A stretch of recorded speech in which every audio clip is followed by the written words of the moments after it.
Hello and welcome to this video. Here I'm starting with some testing versus the Spark. The ladder matches begin at the 3-minute mark, I believe. So if you want, you can also go ahead and check out the timestamp or stamps down below. So today's objective is to turn some rats sideways, but at first we have to play our 1-mana mana dork here, the only one in the format. Up against the bird for now. Enchanted burb. Okay, so we drew our 1-mana non-creature card, but not an enchantment. It's an artifact, which we can pair with this 3-mana artifact here, Relic of Legends. Just can scry those to the bottom. Just a really good staple almost in Legend combo decks. If you're pairing it with Kayla's Reconstruction, I think. Because you want to play Kayla's as soon as possible. Okay, we could play Squirrel first because of the relic, but we can just go for Kayla's right away. Gonna hit the Peregrin Took and the Confectioner, which is nice. So we can win the game now, I believe. And sack those 3 foods. Because the Peregrin Took has the ability, as you just saw, to sacrifice 3 foods and then you get to draw a card, but it also has the passive ability to create an additional food token whenever you create any token. And since the Confectioner conveniently creates a 1/1 red token whenever you sacrifice a food token, so it creates 3 reds when you sack the 3 foods, then you also get each time for one of those reds an additional food token. So basically you have an endless supply of food tokens to create an endless amount of reds, which is of course really good to have access to by it just being essentially a 2 creature card combo in the alchemy format. But you do need that extra food token because those by themselves technically just create 2 food tokens. So yeah, that's something to keep in mind, and that's a reason why you want to play cards like Samwise Gamgee. But I'm coming to the full and also the, in my personal opinion, most competitive deck list after some of the more fun matches here. Because you can play a bunch of really effective removal spells and interactive spells and more of a kind of like a mid-range shell within those colors against the good cards in the format.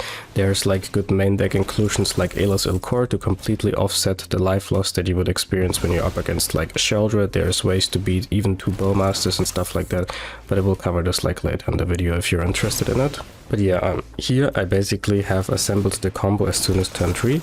But I was thinking, yeah, that's nice, and you can win the next turn, of course, if they don't have a board wipe, which is not too likely to have for them on their turn 3 or turn 4. But is there not a way to like win right away maybe? I was like really wrapping my head around it until I finally got the cool idea of why not play a Convoke card, and then I came around to Hoarding Broodlord. So this is a 7/6 flying Convoke dragon that basically has a demonic tutor effect attached to it. So you can put it into play basically for free because all those reds conveniently are black, same as the dragon, and then you get to pick like any card out of the deck, which on turn 3 might just be a Relic of Legends first, because you can also, let's say, play the Peregrin Took on turn 2 if you have played the Delighted Halfling on 1, and then can follow it up with a Convention on turn 3 and let's say a Candy Trail, and then still have this kind of board state just without the Relic of Legends then though. But you do need the Relic of Legends because if you want to have lethal right away, you basically have to either like drain them out and sacrifice all the reds, which is what one of the more competitive versions is doing, or you can just go for like a fun angle and play and pick a card like Song of Totemtons, which is a really cool, also conveniently a red creating sorcery, and you can't just cast it for 1 single mana, right? Because the Peregrin Took provides red, and then you can just cast it. In this case, yeah, I could have even just drawn into it. I didn't have to convoke out dragon, but it still makes sense more, right? Because if you find the dragon earlier, you can just pick it up that way right away. But the Hoarding Broodlord has a passive ability which gives spells that you cast from exile convoke. So we can convoke out like also an X for 100 here with the sorcery, and yeah, just have to wait here. Got anything good over there? Shut up, Sparky. What does it look like? That is something good. You get muted. No, we should be through here. That's 100 reds. Coming in hot. Like And yeah, of course, the Song of Golden Tons is not a really useful competitive card in the main deck. It's more of a like fun combo finisher inclusion. Kind of same as the dragon, but the dragon you can still often just use as soon as turn 5 example, right? Because often you have 3 creatures out and then you can just convoke it out and use it. Of course, pretty useful tutor effect in a deck like this, and yeah. And Sparky Concede. Have you ever seen Sparky Concede? But I guess you can't blame her against all those rats. Okay, so here we're up against our first ladder opponent. I think the rest of the other ones in the video are also pretty high ranked in the mythic space. But yeah, it doesn't matter too much. They have a pretty reasonable start. Halfling into 3 mana spell, Rend and Realm Breaker it is, which I'm pretty proud of that people are starting to pick up, because no one was really playing Ren before I was playing it against Crokies. Okay, so I was running Rona here, a card like the Witch's Vanity, which is just a convenient early game removal for, let's say, a Bowmaster, and then we still get to create that additional food token that we need. But we can also play our Relic first and then still use it. They did miss a land, so it makes sense to take out one of the dorks here and as I said, just create that food token. Okay, playing Chase? What are they doing? Playing Cathars and Alchemy or what? Okay, so I mean, obviously that's a pretty convenient draw. I think we can run out both of them here, right? Especially if you use the Runa for mana. And we also would get mana from the Took, so it should have worked either way, I guess. Yeah, we already have that one food in play, so I guess this should be it. We are also playing that kind of version where we can win right away. By the way, I think the best version of this kind of like combo deck does not actually win right away, because I think you do need the dragon or a reasonable amount of relics and then a Song of Golden Tons, but you can still win against let's say the one ring protection emblem in play with the haste. So you would want to need with something like a drain effect from Elas il-Kor, and then you can actually play a very competitive card to sacrifice your entire board, and that's something I will cover in the next match. But the best version does not have either of those, because you don't have to win right away. Unless you're up against some certain matches. But yeah, here I do the same thing basically. Just fetch the dragon, fetch the sorcery, and yeah, just convoke it out. You don't have to convoke it out, you can just give the creatures haste right away. So we get 20. I guess 20 is not the best. Yeah, let's make it that. That looks better, right? Like 100, this is what you wanna do, right? But I didn't want the opponent here to concede, so yeah. That's enough for this match. And then we are doing the other one of that. Yeah, what I was basically trying to say is that you don't need to get in for haste damage, you don't need to drain out the opponent right away when you have the combo, because you can just draw the other combo pieces again in case they have a board wipe, so you draw until you have the combo again in hand, if they would have a board wipe. Or you can also play an alias il-Kor if you have the mana left at the same time to both offset the Shelly life loss and then also make at least a destruction based board wipe lethal, right? Because they would have to have an answer for the alias il-Kor and the board wipe, which is unlikely, otherwise they would lose to the drain, so only a card like Sunfall could get you, but then you would still have had the combo again in hand, right? Because you can just draw as long as that is necessary. And often I also had the scenario where they don't know what the combo is, or that they would underestimate the Took and the Confectioner being in play together, and of course you can just wait until the opponent's turn and start drawing and creating rats at their end step, which is just working out often enough. And yeah, here we have Kayla's, which we can cast because of the halfling on turn 4, and we just hit the combo again. Also Samwise for creating 2 extra foods, so we can just go off here again. And since the opponent saw what we did there in the last game, I don't expect him to stick around for too long here. Yeah. Alright, that was reasonable. Okay, so this is one of the more updated versions. This version can still win right away, because you might want to say, whoa, what if they have the one ring in play? Then you can't hasten for damage. So let's see what I came up with. What I came up with here. Choose one of the il-Kors here. And out of one of the 2-drops, doesn't really matter too much which one. Sam in general better, because it creates the food token when additional creatures enter after it, but it is also more vulnerable to their first removal spell. But that's okay, we don't really need either one of them. Or the other way around, both of them are really good in their own way, right? Elas, il-Kor very good if they have a Sheldred. Sam very good if you want to combo off right away. Let's say if you are missing a food token. By the way, the Shire, also really nice land for creating food tokens. I also had it as a 2-of at one point. Okay, so we have a Bowmaster here to pick from, a removal spell or a Rankless Prank.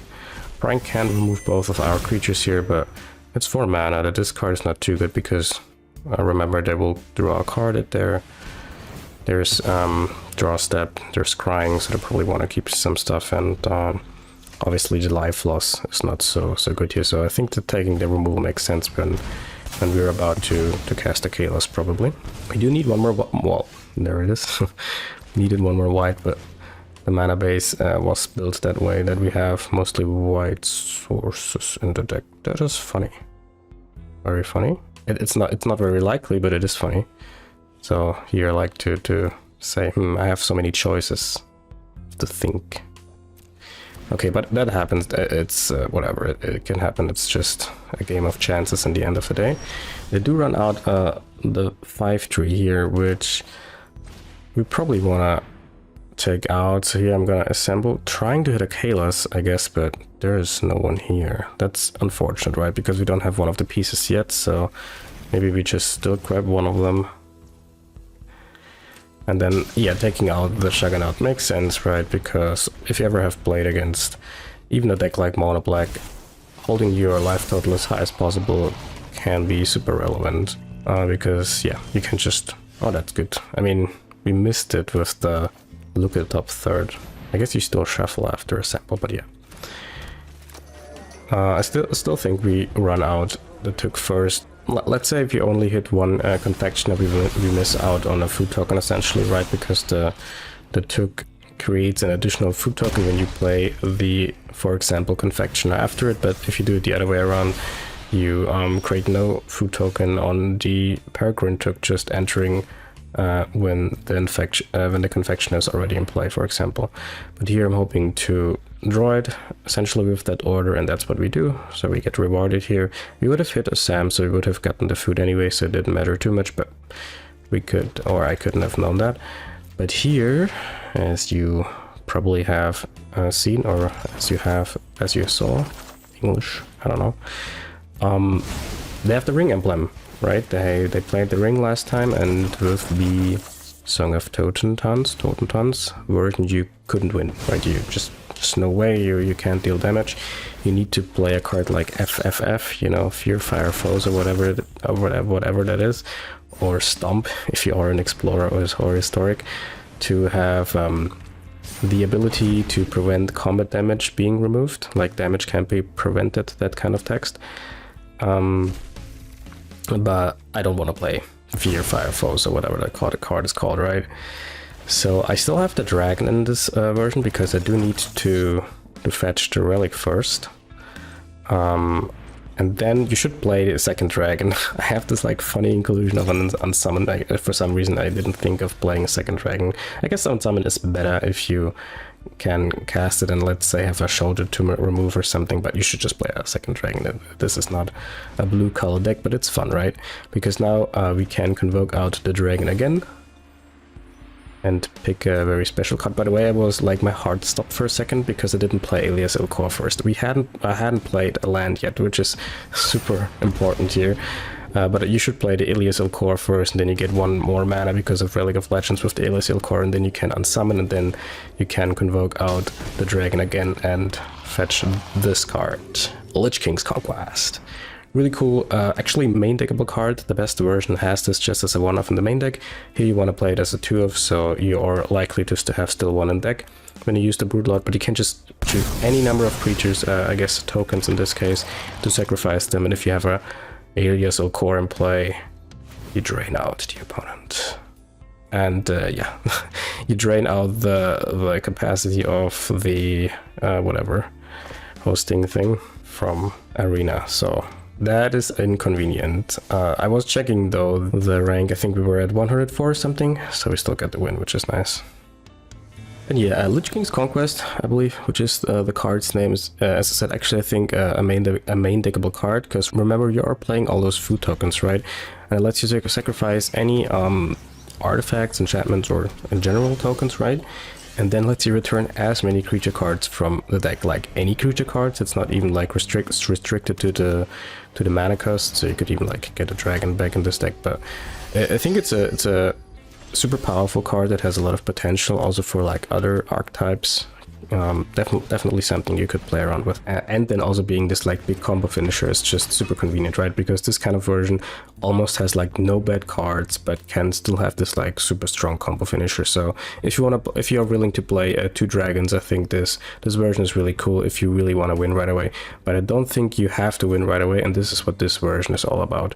And I'm saying that when I'm up against this combo deck, where this is really relevant, right?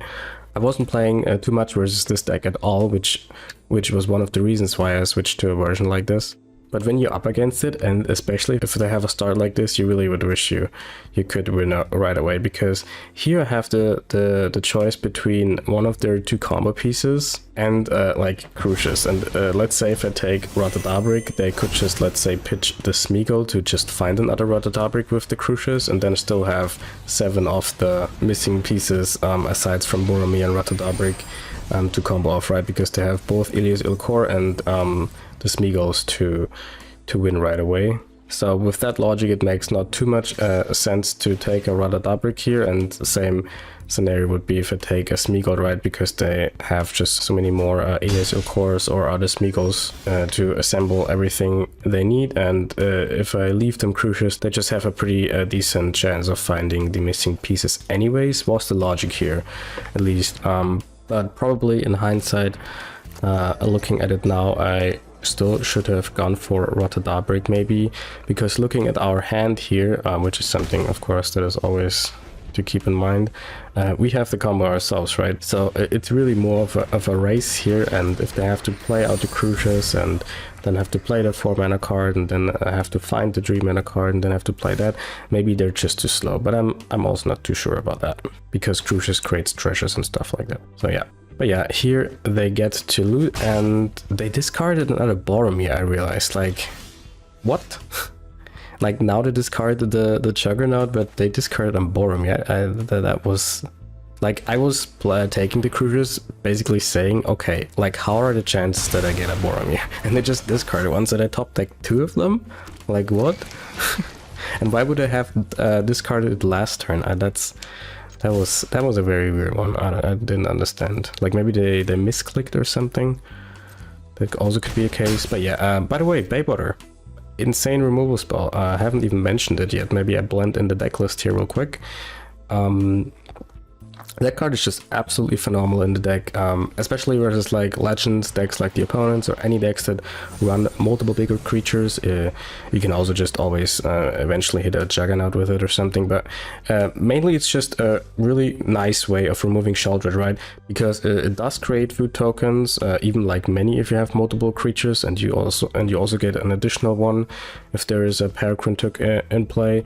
And it's really impactful in the game, so I think this is one of the best things you can run when you have to play cards that create food tokens, and definitely another payoff for being in white, because you are in Golgari base.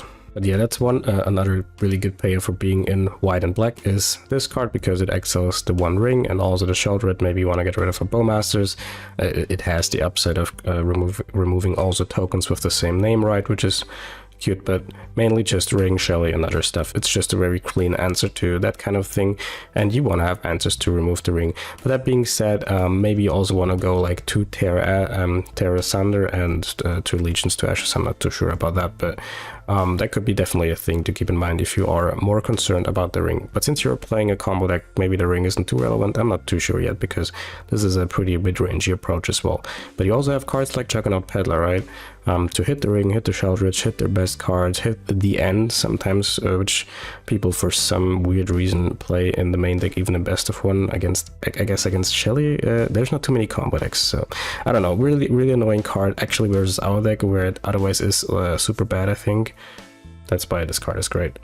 And nice to play in a Kayla's Reconstruction deck, right? You want to play as many good creatures as possible. Speaking of good creatures, offsets Shelly life loss, has combo potential, just a good body in general, having Death Touch, not allowing certain creatures like Sheldritch to attack. You can play it as a 4-off, I think. Sam makes a lot of sense. Also to play as a 4-off, I think, even though it's legendary. This card's very cool, of course, in the combo deck to assemble the pieces. Just one of Relic, because the mana is kind of like bad, and the first copy of Relic is just always so great, especially if you are running a bunch of Legends already. Again, both for fixing and for some ramp. Let's say you want to curve out with this a little sooner. Yeah, that's basically the deck, just trying to assemble the 2 combo pieces, create some food tokens in the process, and the process just being good cards in the deck. That's always the idea when I'm trying to make also especially combo decks competitive, just trying to play as good cards as possible and as little bad by themselves cards as possible. And yeah, 1 copy of this card, I've already mentioned it. Teething Wormlet would be nice too, to offset, let's say, Sheldritch life loss, because you gain 1 life whenever any artifact enters the battlefield. Also tokens, so of course if you're going off of the combo, you're creating all the time these three food tokens, so it has the same effect as Elas il-Kor. But even though it can grow its toughness, it still is not a super good card to include in the current format with so many Bowmasters being around, right? This is just a great legend kind of black creature that you could include in this deck.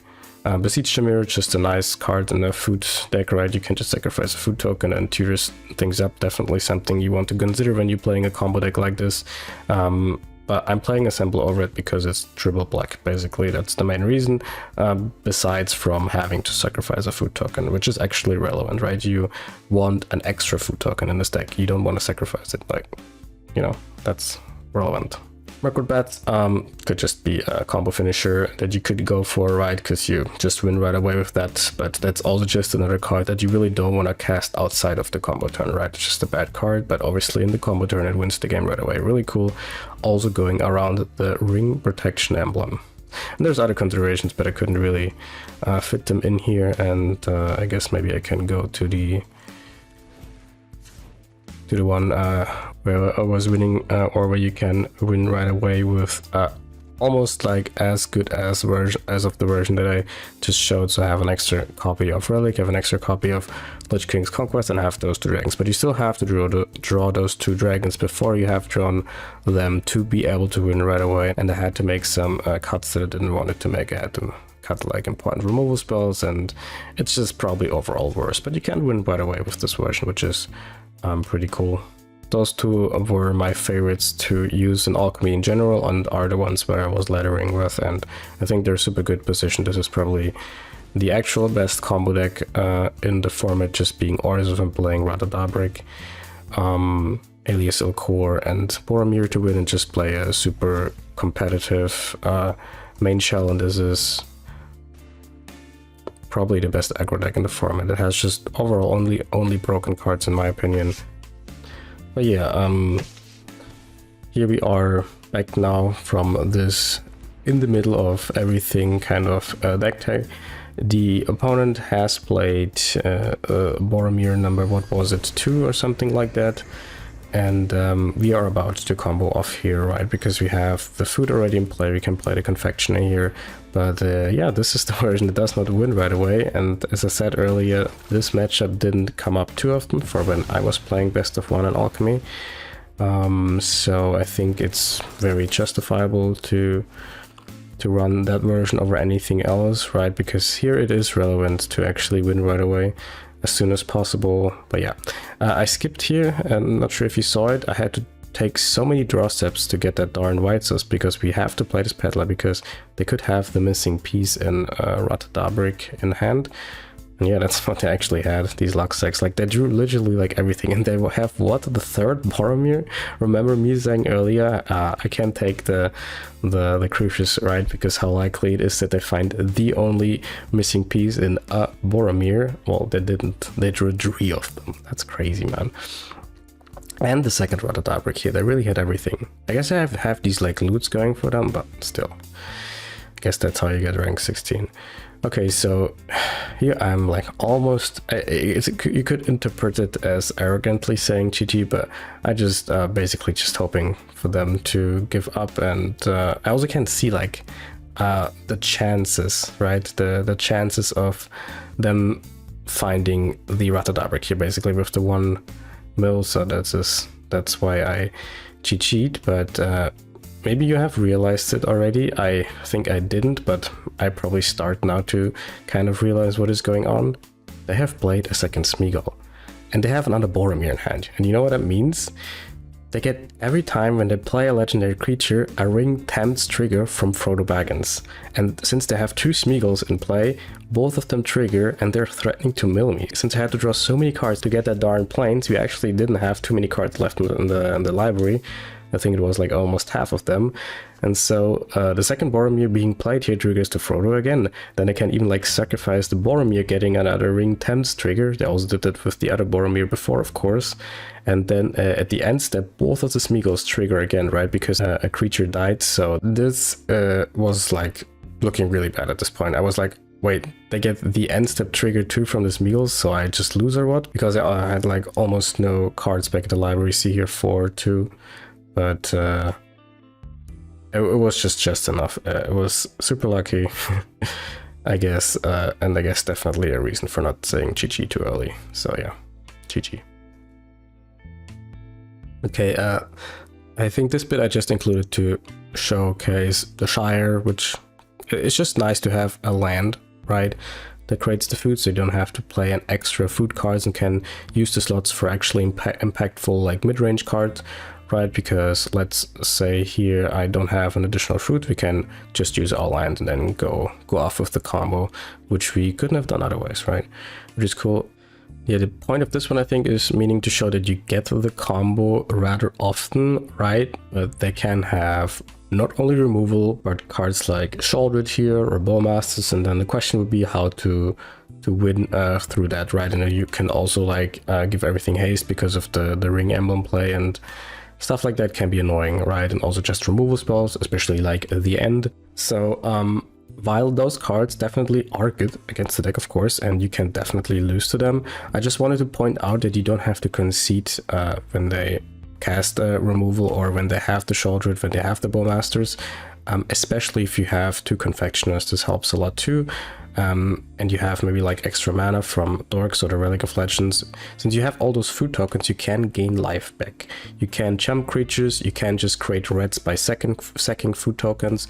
If you have 2 Confectioners, you create a ton of reds, which often just can result in a lethal attack just by drawing a couple of cards. So as good as those cards are versus our deck in some spots, definitely, I just wanted to point out with this one that you don't have to concede. Also, if they have like 2 Bowmasters, they have to realize that I have to go face right away, right? If you have the combo in play, because often they keep targeting our legends, they keep targeting maybe some reds or something, but they should just go for face right away, right? Because that only gives us as many draws as they can ping us. So in this case, we could take like what 5 draw steps, right? Because then they would have 10 pings with 2 Bowmasters in play, but then we would still create 15 reds. And then we have maybe some other creatures in play. In this case, our Rona to flip, like a creature land to attack with. So often you can just have lethal that way too, but they also have to realize that they have to go face right away, which they, spoiler, almost never do unless they're really good. So yeah, just one of the reasons why I didn't have Bowmaster removal. Yeah, this just shows that Frodo can remove Bowmasters. New information.